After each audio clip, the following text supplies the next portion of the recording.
My name is Laurent Saulnier, and my official title is VP Programming and Production at the Montreal Jazz Fest. Fantastic. Well, thanks for joining us here. And I guess to start, how long have you been involved in the Jazz Festival? 15 years now. Wow. Yeah. How'd you get started in that field? Before working at the Jazz Fest, I was just like you, a music journalist. And out of nowhere, the boss of the Jazz Fest just grabbed me at the Spectrum, which was a club in Montreal many years ago. And he grabbed me and told me, you want to do this for the rest of your life, being music journalist? Yes, why not? I've maybe something for you. And the rest is history. That was 15 years ago, November 1999. So what was that first year like as someone that was a nightmare. A nightmare, yeah. That was a real nightmare. That was a nightmare mainly because I have to learn a lot. I have to make mistakes. I have to do whatever you can do to make things wrong. And finally, I'm still there because it's fun. Yeah. Mainly, it's fun. But it was not only mistakes, it was not only bad sides. There was a lot of good sides of it. And that's why I'm still there. And I'm still saying that I'll be there as long as I enjoy doing it. Because I think at the moment that you don't enjoy it, you're not good at all. So I'm still there. Too bad. To anyone who doesn't want you there, they can't get rid of you now. Well, I guess over that 15 years, what have been some of the highlights of working? A lot. The first thing that come to my mind is 2009, if I remember well, the homecoming of Leonard Cohen during the Jazz Fest. Wow. Do I have to say more than that? This is something really, really high for me. But there's a lot of so many good things that we've done, that we've presented.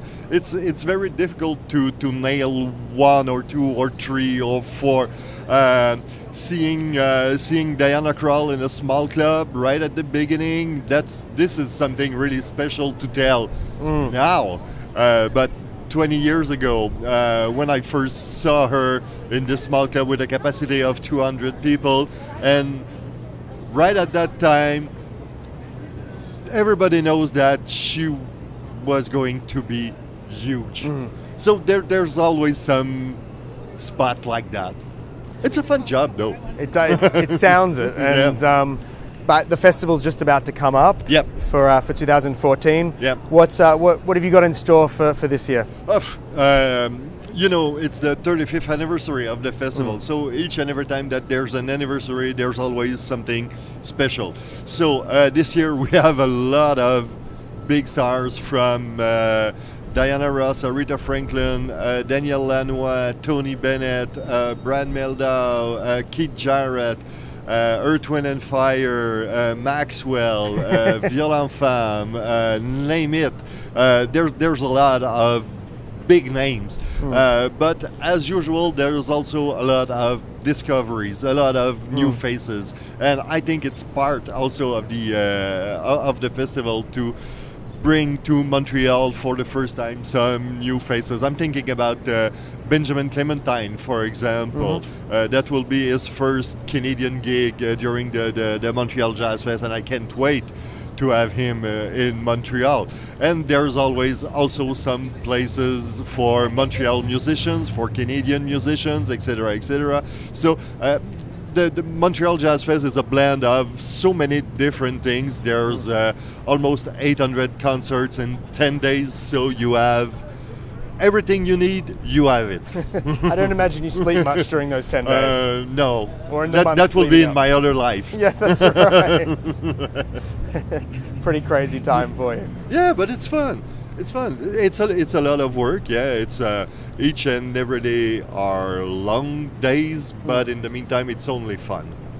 Are there any dream artists that you'd love to work with that you haven't gotten to yet? Or in the 15 years, I imagine you've gotten to work with most of them. No, there's still some people that didn't play at the Jazz Fest. I can't wait the moment that David Bowie will play at the Jazz Fest. This is really dreaming. That's really dreaming now. But you never know, do you? You never. Never. If you can get Leonard Cohen back on the stage. Yeah.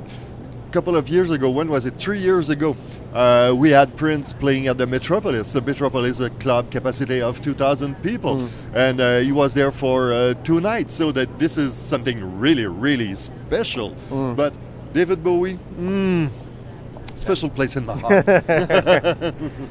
And what do you think makes Montreal Jazz Fest known all around the world? What do you think makes it such an iconic event? Many things. First and foremost, it's almost 2 festivals in one. There's let's say the official festival where you have to pay to see stars like Diana Ross or Aretha Franklin, for example. But there's also the festival side, which is free, outdoor, and it's downtown Montreal. And this is something very unique, and I don't think that this setup exists anywhere else in the world. We have 9 free outdoor stages where you can see so many different artists coming from all around the world. There will be, especially for you, there will be the Melbourne Ska Orchestra that will be in Montreal this summer, for example. But for bands like the Melbourne Ska Orchestra, it's cool to have them for the first time doing free outdoor concert, and there will be maybe 10,000 people seeing them, maybe 20,000 people seeing them. So it's a good way to start in Montreal. Not a bad introduction. I think so. I think so. And looking on the website, there seems to also be, you're also involved in other events throughout the year. It's not just the festival for the 10 days. It's not just the festival, but we're using, for the festival, we're using 12 different venues. Okay. And if you walk from let's say from the Jésus, which is at the west part of the festival side, to the Metropolis at the east side, it will take you maybe a good 15 minutes by foot. So that's why the Montreal Jazz Fest is really special also. It's all really concentrated on one side, very easy to access, and Montreal is a safe city. So it's party for 10 days long and 10 nights also.